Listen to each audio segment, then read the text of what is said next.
Salut, je m'appelle Arnaud Coindet, je suis guitariste, musicien et producteur. Bienvenue dans Rencontre avec, c'est le premier épisode de cette série d'été et je me réjouis beaucoup de passer ce moment avec Johan. Rencontre avec continue, même durant l'été, avec Johan Crocol. 8 épisodes inédits avec des invités ayant déjà participé à l'émission. Rejoignez-nous dans cette aventure en vous abonnant sur les différentes plateformes de streaming ou sur rencontreavec.ch.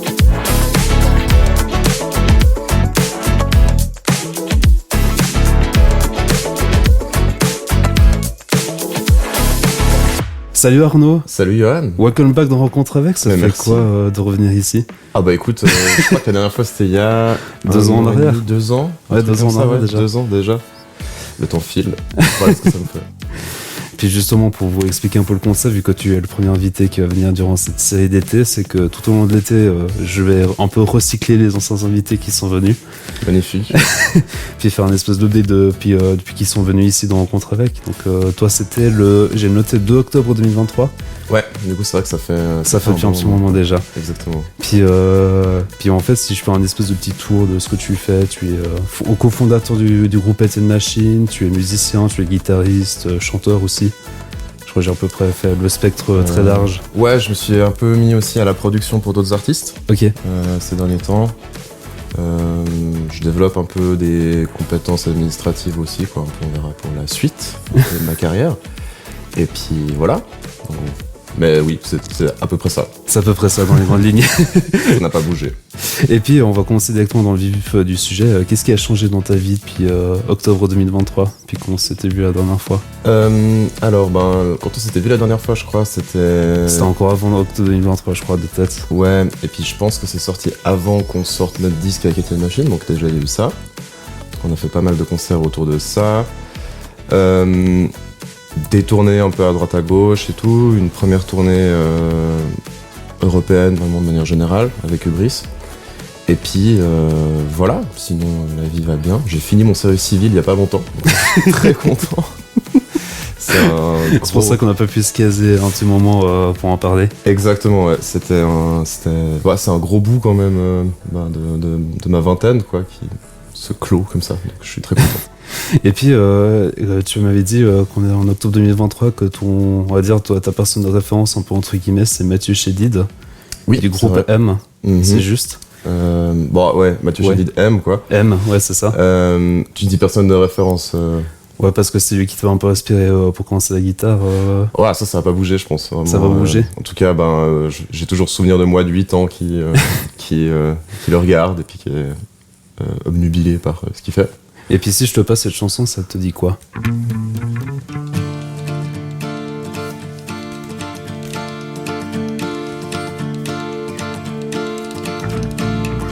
sort de son lit. Oui, d'accord. La scène c'est avec Vanessa Paradis. Tout à fait, ouais. Je me dis, t'es en train de commencer à bugger en disant c'est quoi ça?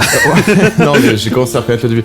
C'est pour un film d'animation, ce truc, non Un monstre à Paris, ouais. Un monstre à Paris, c'est ça, ouais. À fond.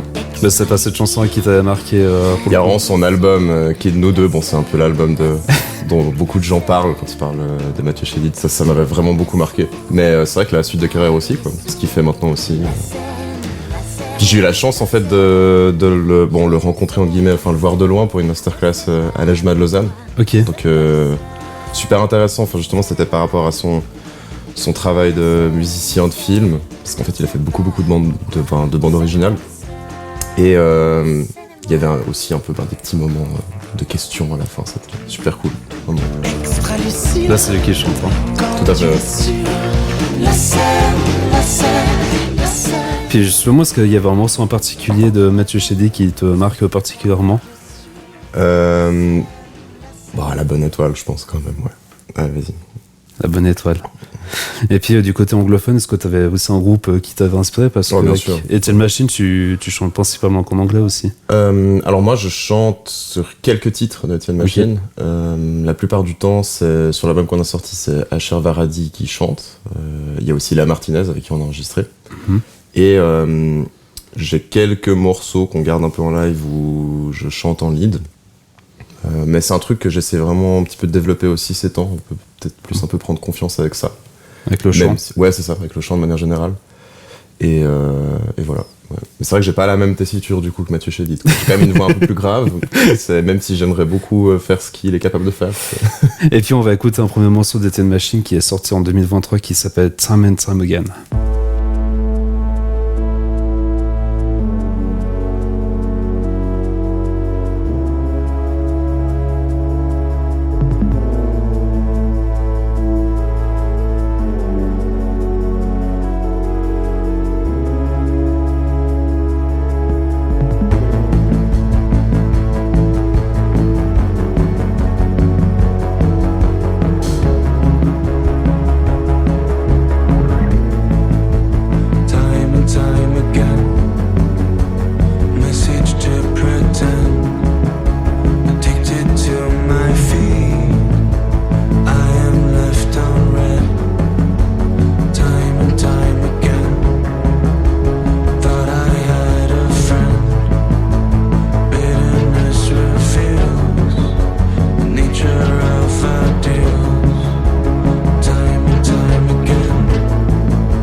Si tu devais décrire la musique d'Etienne Machine en 3 mots, ce serait lesquels? Non, mais c'est dur, ça. Très bien, en fait. J'aime bien prendre les gens au dépourvu. Ouais, non, mais je vois. 3 mots, ok. Introspective, intense et... le troisième... J'ai envie de dire sincère, mais c'est tellement pas à moi de le dire, du coup c'est un peu compliqué. On part avec ça. Est-ce que tu peux rappeler comment le groupe Etienne Machine s'est formé à l'époque? On s'est rencontrés sur les bancs d'école de l'EJMA Lausanne. Donc l'école de jazz et de musique actuelle. Tout à fait, ouais, on était en préparatoire avec Thibaut et Julien.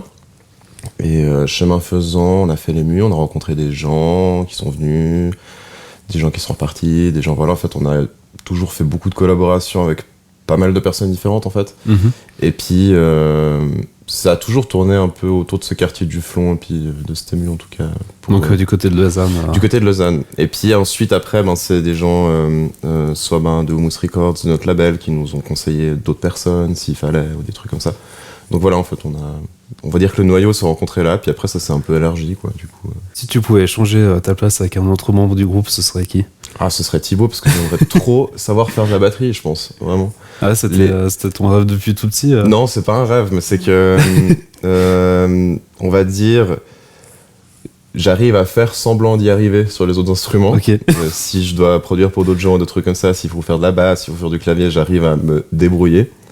Par contre, jouer de la batterie live, je peux en programmer, je peux faire un peu ce travail-là qui est plus de l'édition musicale que vraiment du jeu.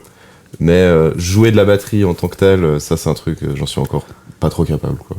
Puis je crois que très basique, mais voilà, on va pas se mentir quoi. Puis je crois que je t'avais raconté cette anecdote où il y a 4-5 ans en arrière, j'étais animateur sur le web radio. Et puis j'animais une émission le samedi matin. Oui. Puis on mettait en avant des artistes suisses, comme ça je m'en mets un peu le contexte. Puis je m'en souviens quasiment qu'une semaine sur 3, en fait, on diffusait du Etienne Machine à l'époque. Ah oui, et puis tu te marrais avec le nom du groupe, je crois. Ouais, c'est ça. Puis en fait, jusqu'à là, tu dis ok, c'est cool, mais j'avais des chroniqueurs devant moi. Quand je disais Etienne Machine, mais ils disent mais pourquoi ? C'est qui Puis surtout, pourquoi est-ce que tu rejoues Machine alors qu'on peut dire machin quoi ? Tu vois, c'est. Ben ouais. Le nom, il est un peu. Le nom, il a toujours eu un petit côté un peu awkward, mais en fait, je crois qu'on s'est tellement attaché à ça que, en fait, c'est assez marrant parce que, il y a des gens, ils pensent que c'est une personne. Des fois, il y a des gens qui m'ont dit, moi, je pensais que c'était une personne sur scène avec des machines. Tu vois. Au début, j'ai cru que c'était la même chose. Voilà. Mais en fait, comme toi, des fois, ça fait un peu plaisir de prendre au dépourvu, tu vois, et puis de prendre un peu le contre-pied de ça. En fait, ce qu'on trouvait cool aussi, c'est que le nom à consonance anglaise, il marche aussi, en fait, quelque part. Du coup, Etienne Machin, ça marcherait pas trop. Tu vois. Voilà. Ça fait un peu trop vaudois, je pense. Ça fait un peu trop vaudois. Mais il y aurait un truc à faire aussi. Puis une grande question, pourquoi avoir écrit des paroles en anglais aussi ? On n'a pas fait que ça. On a fait un peu en français aussi. Une grande majorité, c'est en anglais. L'énorme majorité est en anglais. On a fait un petit peu de français, mais c'est vrai que c'est toujours des incursions un peu ci et là. Je pense que c'est complètement par mimique par rapport à ce qu'on écoute le plus en tant que groupe. C'est-à-dire que, alors moi j'écoute beaucoup de musique en français. Je collabore avec des artistes qui écrivent et chantent en français. Mais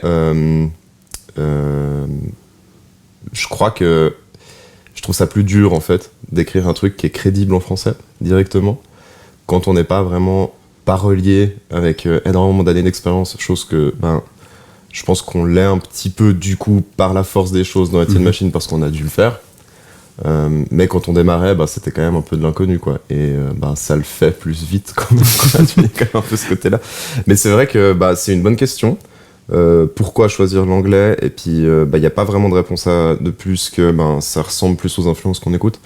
C'est une question que moi je me pose ces temps aussi, et je pense que si je continue à faire d'autres trucs un peu après, je vais vraiment essayer de faire plus de français. Je suis en train en tout cas d'essayer de développer ça de mon côté.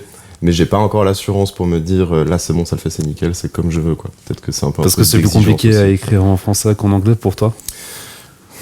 Je pense que quand c'est pas ta propre langue, il y a quand même un peu un filtre quand même où tu te dis c'est pas grave si c'est pas tout à fait exactement ce que je voulais dire de la manière dont je veux le dire, ou c'est pas grave si c'est un peu trop proche de ma propre vie privée ou d'un truc qui s'est passé dans ma vie privée. Et je pense qu'en français il y a un peu un truc où du coup c'est quand même beaucoup plus limpide quoi. On va dire si y a un drame qui se passe dans ta vie, un truc comme ça, si t'écris dessus en français, vu qu'on est francophone, il y a un peu un truc de mise à nu qui est un peu plus là quoi, tandis qu'en anglais plus prononcé qu'en anglais. C'est plus prononcé quoi, et du coup ça teinte complètement le morceau, ce qui est très très cool. Et en fait je pense que c'est un truc qui est complètement lié à l'audace on va dire, et du coup je respecte à fond les personnes qui font ça de plein pot plein pied en français, puis tant pis si je sais pas, ça me fait personnellement bader, ou si c'est un peu trop proche de d'autres trucs que j'ai vécu moi. Du coup ça c'est un truc en tout cas moi ça me pèse un peu plus, en tout cas quand c'est vraiment directement en français, puis que c'est des trucs qui sont très cathartiques quoi, qui sont où t'écris un peu comme si c'était une espèce de thérapie, tu vois. Et Ça veut pas dire qu'en anglais, du coup, c'est pas sincère, mais je pense qu'il y a quelque chose de un peu plus distant, qui est un peu sain aussi, mais du coup, qui est un petit peu moins personnel, peut-être. Ok. C'est vrai. Puis peut-être t'arriveras mieux t'exporter si tu veux faire des tournées en Europe ou Bon, à alors ça, c'est l'international. sûr que ça joue un Ah, rôle, c'est- puis qu'on est en Suisse, Ok. et puis que chanter en anglais, c'est...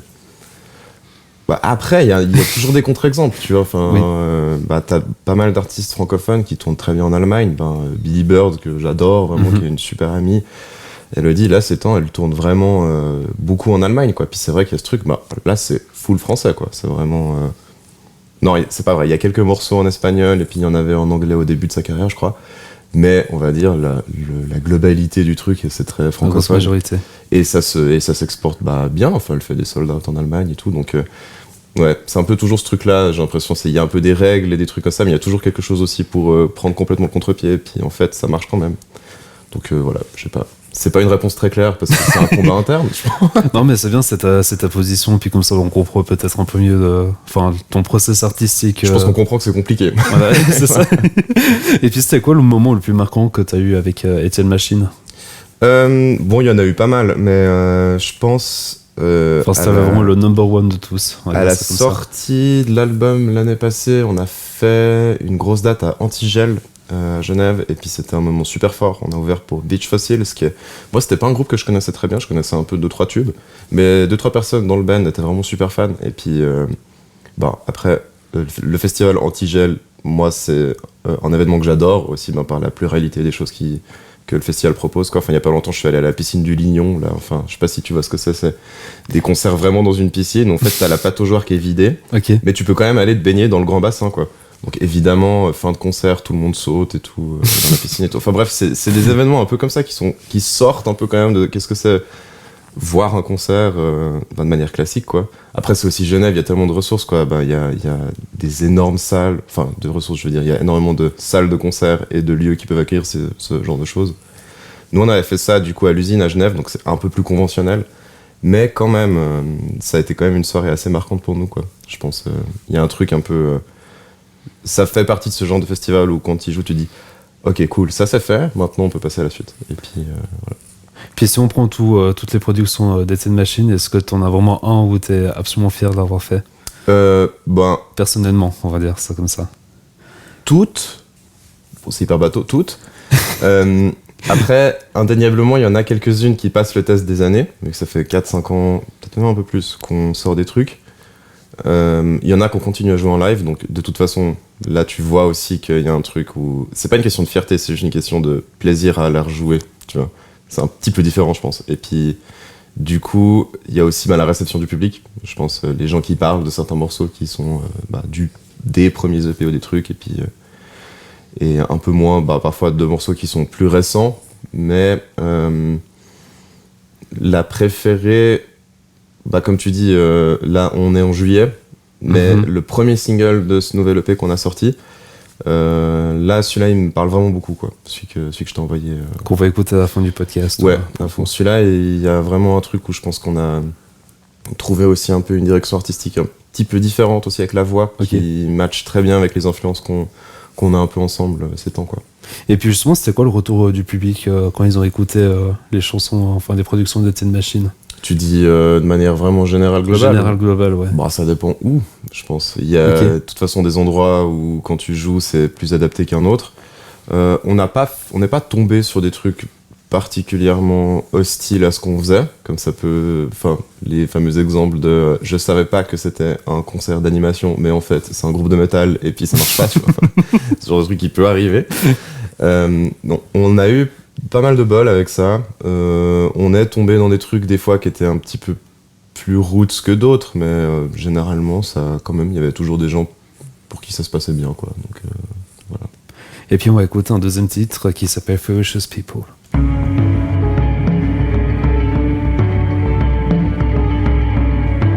Wars and crimes about to make the time go by. Wars and the shot to feed our life supply. I only fight spite, I only care to lie. A match they will ignite another hateful sight of answers torn to shreds, of commands burnt on threads.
Si on revient sur ton passé à toi, ça ressemble à quoi un Arnaud quand il était petit, niveau trait de caractère Ouais, des fois j'étais un peu dans ma tête. Enfin, j'étais assez rêveur. J'avais un ami imaginaire quand j'étais petit. Bon, ça arrive à pas mal de gens, il paraît. Oui. Mais moi, c'était Oui Oui. Oui Oui, Le dessin animé. Le dessin animé, ouais. Ok. C'était Oui Oui qui était dans ma vie. Et puis voilà. Bon, j'avais pas 16 ans, hein, mais voilà, ouais. Je pense que j'avais un peu une espèce enfin, j'aimais bien un peu. Les histoires de manière générale, j'aimais Ok. bien un peu ce genre de trucs. Et puis bon, enfin, j'avais quand même des copains et tout, mais j'étais pas non plus complètement asocial. Mais j'aimais bien aussi un peu faire mes trucs, je crois. Ok, dans ton coin, dans ton côté. Ouais, et puis ça s'est pas mal libéré à l'adolescence, je pense. Ok. Une fois que j'ai trouvé un peu ma clique, on va dire. Enfin, les gens qui me ressemblaient un peu vraiment. Et puis, pas que c'était pas le cas avant, mais je pense. Bon, c'est hyper classique, hein, ces parcours où. T'arrives à l'adolescence, tu commences à écouter plus de musique et t'en fais un peu une espèce de truc identitaire, quoi, tu vois. Le rock. puis tu trouves d'autres gens qui écoutent du rock, et puis du coup, ça devient tes méga potes, et puis je pense Puis vous faites des soirées complètes en écoutant. Ouais, en écoutant plein de trucs, puis tu fais des groupes, et puis tu rencontres des gens, et puis voilà, quoi. Je pense que c'était un peu ça. Comment est-ce que tu décrirais ta carrière si on prend de ce que tu as fait à tes débuts à maintenant? Je dirais que je suis content de pouvoir en vivre maintenant, mais c'est quand même un peu en vivoter, parce que pendant pas mal de temps, je donnais des cours à côté quand même, des cours en privé, des remplacements dans des écoles publiques, des remplacements dans des écoles de musique. Puis c'était des super expériences pour moi, mais au bout d'un moment, j'ai arrêté déjà d'en donner en privé et j'avais pas d'autres mandats soit des écoles publiques, soit des écoles de musique. Ouais, enfin, surtout l'EJMA, on va dire. C'est quand même plutôt là que j'ai remplacé. Ok. Je me suis rendu compte que j'arrivais quand même à tourner financièrement avec les concerts, le studio, la production pour d'autres gens. Après, c'est quand même un peu toujours assez incertain, quoi. T'as pas de sécurité si jamais il y a des annulations qui se passent pour X raisons. Ouais. C'est quand même, enfin, t'as vite un peu des manques à gagner qui s'accumulent, alors que tu pensais que pendant 9 mois j'ai pas besoin de trouver d'autres mandats parce qu'en fait il y a tout qui est prévu. En fait, c'est jamais vraiment locké, quoi. C'est un peu Ouais, ça, parce que le des truc. fois tu peux avoir des annulations pour la dernière minute. C'est ça, ça arrive, mais aussi des fois c'est des trucs plus gros, c'est des résidences, c'est des tournées qui s'annulent pour X raisons, par manque de fonds, par manque de soutien, des instances qui donnent des subventions, parce que c'est des gens qui doivent faire des choix, donc au final c'est jamais sûr que tu aies tout ce que tu demandes. Vraiment traités comme des indépendants purs et durs, et puis si t'as un mandat qui tombe, t'as un mandat qui tombe, et puis c'est pas encore un milieu. Puis ça fait un trou à la fin du mois, en fait. C'est ça, quoi. Et puis c'est pas non plus un milieu en fait où c'est encore hyper démocratisé de faire des contrats tout le temps pour tout et faire des clauses d'annulation, faire des choses comme ça. Donc ça fait que, en tout cas, vivre que de ça sans avoir un taf à côté, même un 20-30%, un truc comme ça, juste pour assurer, je sais pas, le loyer ou les dépenses premières, c'est assez chaud, quoi. T'es vite un peu le bec dans l'eau. Et après, il y a un peu cette espèce de confiance qu'il faut un peu placer. J'imagine quand t'es indépendant, c'est un peu la foi des indépendants, moi j'appelle ça. Tu dis, dans 6 mois, je sais pas, mais je vais trouver. Et puis là, ça fait des années que ça se passe un peu comme ça quand même, donc ça va. Donc je suis content. J'estime que je suis privilégié puis que j'ai eu de la chance dans les mandats sur lesquels je suis tombé. Après, je pense que c'est pas non plus hyper confortable et pas non plus hyper sécuritaire, mais de manière vraiment générale pour les acteurs culturels et les actrices culturelles. C'est toujours... Il y a encore un petit peu un combat à mener, quoi. Et puis, c'était quoi la meilleure excuse que tu as donnée pour pas assister à une répétition? Je vais faire mes questions cette fois. Je t'ai inspiré pour cette saison en plus. J'ai une vanne, je vais pas dire qui c'est, et je vais pas dire de quel projet ça vient, mais j'ai une vanne où quelqu'un a répondu « J'ai pas d'autre meilleure excuse que l'amour ». Il se passait des choses dans sa vie, et puis donc c'est pas moi, mais ta question me fait penser à ça. Parce que c'était vraiment assez drôle. C'était pas très grave non plus, mais c'était juste la manière de le formuler, était vraiment marrante, quoi. La meilleure excuse, je pense que ça doit être un truc du style... non pas que ça m'arrive hyper souvent, quand même, mais je sais pas, genre, oups, j'ai raté le train, puis du coup j'ai 1h30 de retard à 2h, alors qu'en fait, ben non quoi. Enfin, tu vois. C'est quand t'as le plus la flemme d'y aller ou. Mais c'est pas question de flemme quand même, parce que c'est quand même un truc que j'aimerais quand même pas qu'on m'impose, et puis du coup je veux pas l'imposer aux autres, quoi. Mais c'est vrai que ça m'arrive des fois quand même, dans les périodes de ma vie où il y a un peu plein de trucs en même temps, ça m'arrive du coup de tomber dans cette espèce d'habitude d'avoir un peu du retard. Et Ok. puis je pense que, j'ai pas d'exemple précis en tête, mais je pense que la pire excuse que j'ai pu donner, ça devrait être un truc un peu comme ça, quoi. Mais j'ai pas fait de truc, ma grand-mère est morte, ou je sais pas, ou tu vois, sur des trucs qui sont quand même un peu plus... C'est un peu différent, c'est un autre style hein, quand même. Hein. C'est un peu salé, quoi. Mais, et je connais pas de gens qui le font. À part ce truc d'excuse de l'amour, mais ça m'avait fait vraiment beaucoup rire, quoi. Du coup, c'était tout pardonné. Et puis si tu pouvais organiser un festival de musique, tu mettrais qui comme tête d'affiche? Pas Étienne Machine, hein, s'il te plaît. Bah non, parce que si c'est moi qui prog, je peux pas. Non.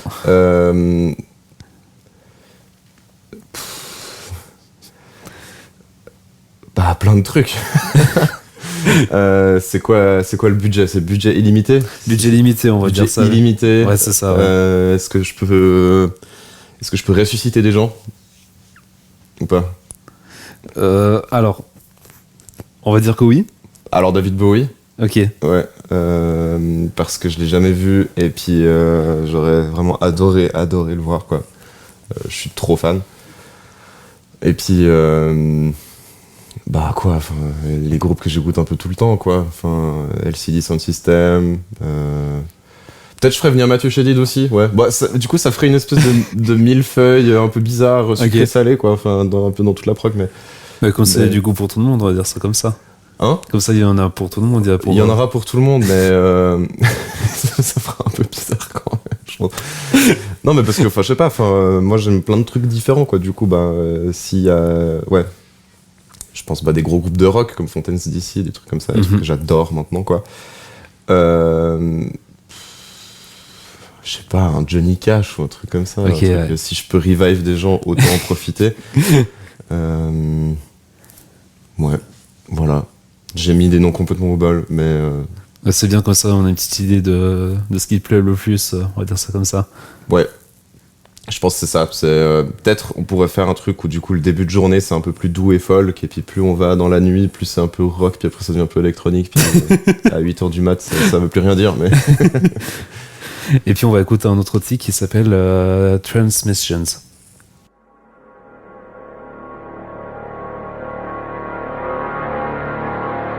Intertwined.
qu'est-ce que tu voudrais dire au Arnaud il y a 10-15 ans en arrière, celui qui est en face de moi aujourd'hui? Ouh, t'avais déjà dit ça la dernière fois. Et j'avais dit continue à faire de la guitare.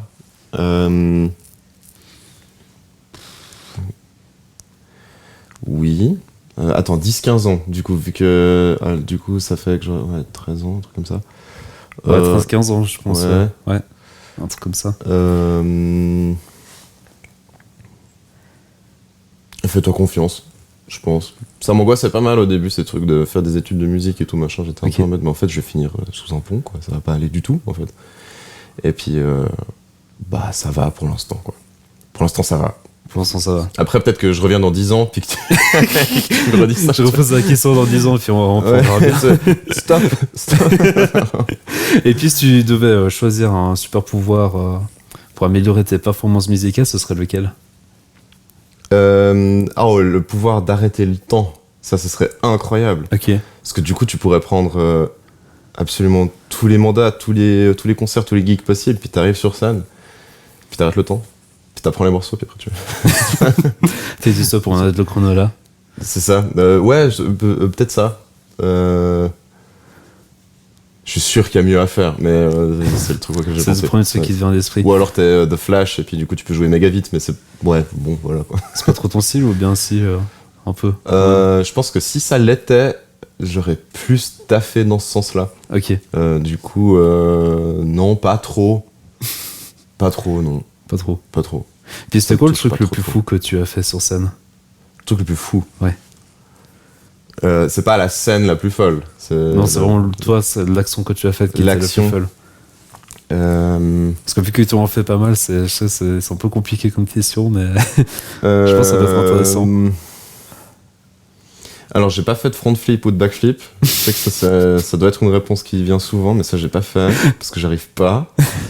Enfin, j'ai pas essayé en tout cas, mais j'essaierai pas. Je pense que. Waouh. Mais je suis un peu sage en fait, peut-être. Tu es très Je sage. suis un petit peu sage. Je sais pas. Il y a un groupe dans lequel je joue en robe. Waouh. C'est complètement fou. Non. Je pense ouais, il y avait un truc où on tournait avec le théâtre de Vidi. Avec un groupe, c'était en collaboration avec l'EMU aussi. C'était un truc qui s'appelait le concours Eurovision de la chanson philosophique. Ok. Un truc un peu une espèce d'Eurovision. Où les textes étaient donnés par des philosophes du coup d'Europe, et puis ensuite après il y avait un concours avec un live band sur scène, et puis les philosophes qui venaient débattre de leurs textes et puis noter un peu, tu vois. Et un peu grosse prod Vidi, quoi. Il y a un peu des écrans, des trucs comme ça. Mhm. Et puis il y avait un des morceaux, c'était l'Allemagne, où il y avait la scène, en fait t'avais tous les écrans qui venaient devant nous, donc en fait nous on jouait dans le noir parce que le band était vraiment dans une espèce de coin de la scène, tu vois. Ok. Et du coup, on jouait dans le noir, donc le public ne voyait pas. Et ce moment-là, souvent, j'en profitais pour faire un peu des crasses à mes comparses et tout. Et c'est quoi le truc le plus bizarre que tu as vu sur scène que toi tu as vécu? Bizarre, pas très drôle. Je pense que... Enfin, bizarre, pas drôle.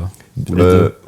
Ou lunaire aussi, c'est pas aussi. Ouais, ça mais- peut rentrer dans les critères. Mais du coup, c'est plutôt bizarre, lunaire, dans le sens un peu bad du truc. Mais ça m'est déjà arrivé de faire des concerts où tu vois les gens au premier rang qui font des gestes un peu obscènes ou des trucs comme ça et tout. Et ça, c'est vite un peu chaud, quoi. T'es vite hyper crispé parce que, bon, alors là, en l'occurrence, il n'y avait pas de... je pense que c'était dirigé contre nous, donc ça va. Tu vois. Enfin, voilà. Mais ouais, ça, c'était pas très marrant. Un autre truc hyper cool, si je prends dans l'autre sens, Ouais, si tu qui prends était dans un l'autre peu sens, lunaire, c'était le chanteur des Franz Ferdinand à Paléo qui regarde le concert avec Alios depuis le côté de la scène. Mhm. Et je crois, deuxième morceau, un truc comme ça, je me retourne pour demander un truc au tech, des retours. Puis en fait, je me retrouve un peu nez à nez avec lui. Enfin, nez à nez. Enfin, il était à 5 mètres, mais on s'est loqué comme ça. Et je suis évidemment trop fan des Franz Ferdinand. Et du coup, ça m'a quand même fait bugger un peu 2-3 secondes. Genre, waouh! Et il m'a juste fait un petit thumbs up comme ça. Ok. Et puis ça m'a remis dedans. Puis j'étais content, quoi. T'étais plus motivé après ou Ouais, oui, ça m'a foutu un peu le peps. En plus, on a pu parler un peu après parce que je l'avais vu il y a vraiment des années. On s'était incrusté dans les loges du Four Noise Festival avec des potes.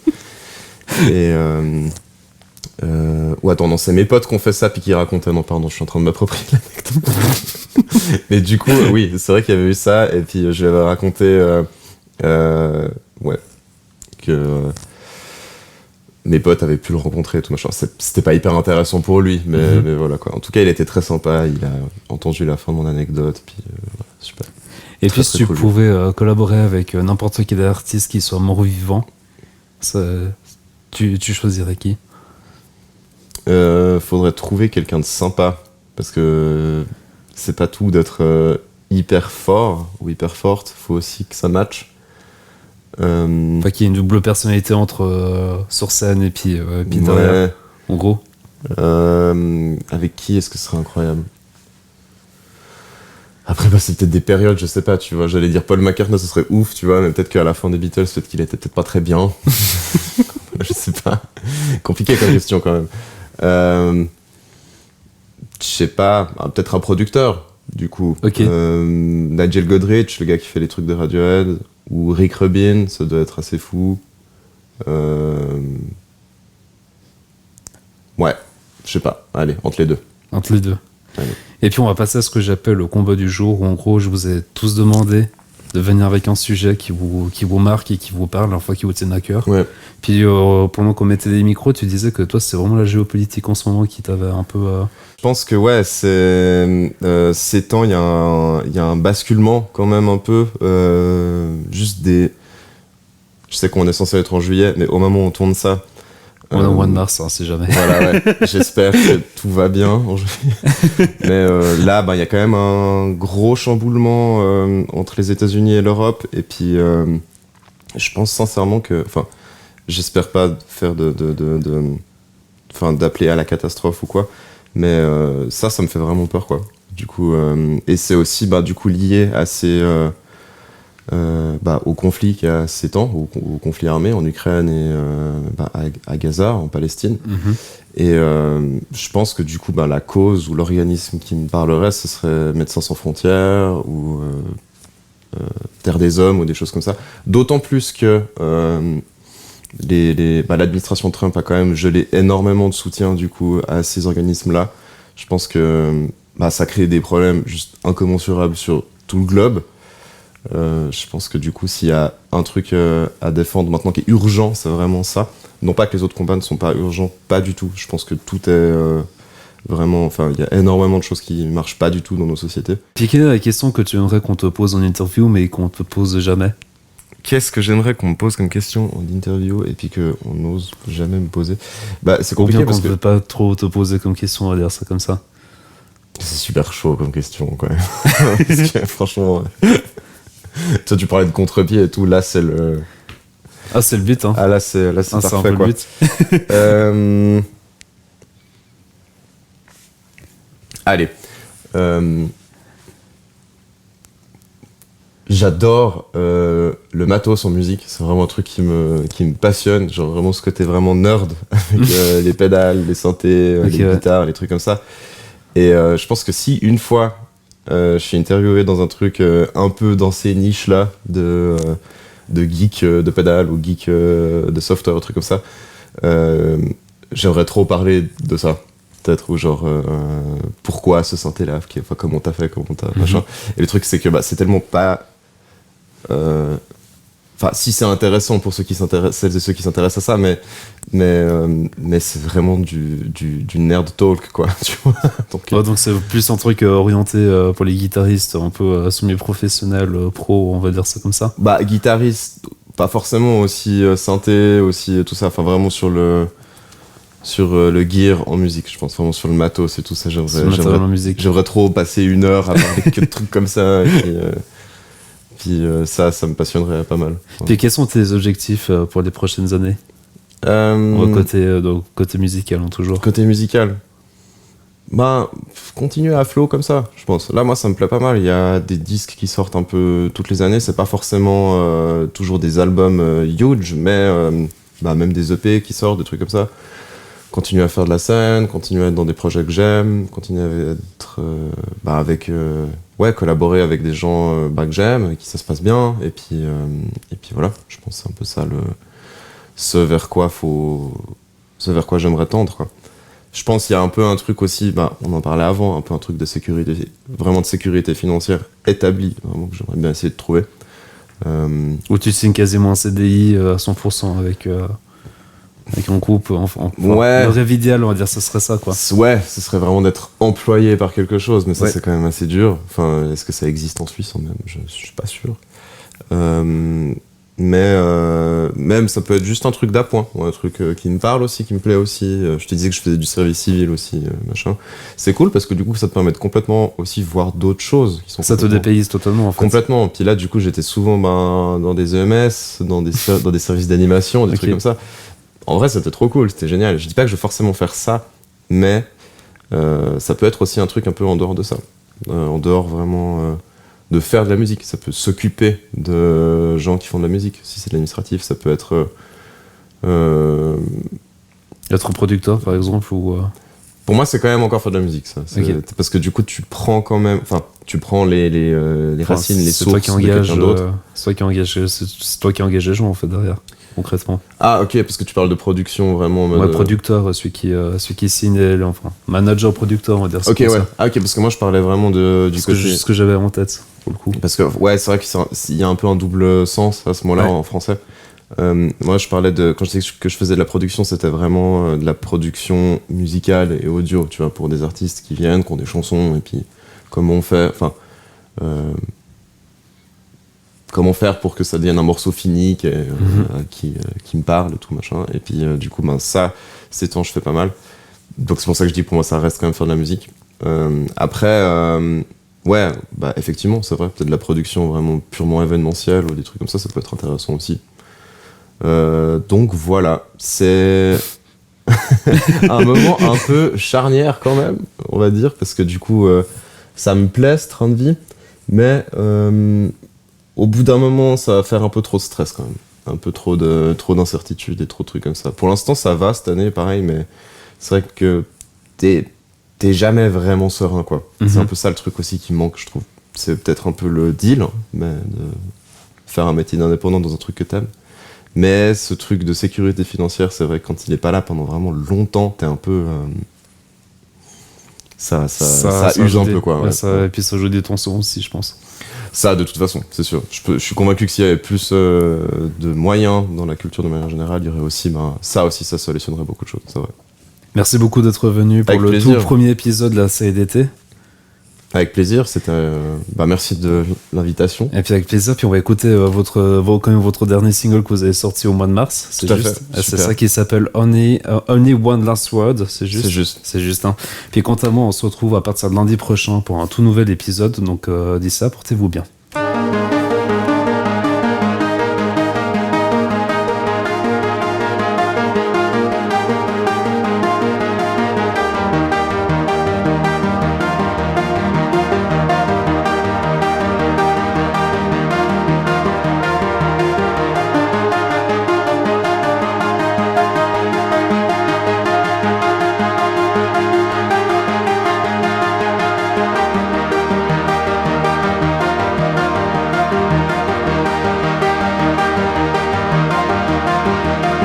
As I wake up in the morning, I am left with no more feelings. Every time I look at you, I think of me as a mistake. I had to face the brink of death just to keep up with the stakes. Every inch of every cell, torn apart by graphic cells. There were diamonds in your eyes and you were stealing what's inside. You were hiding behind screens as you were tearing up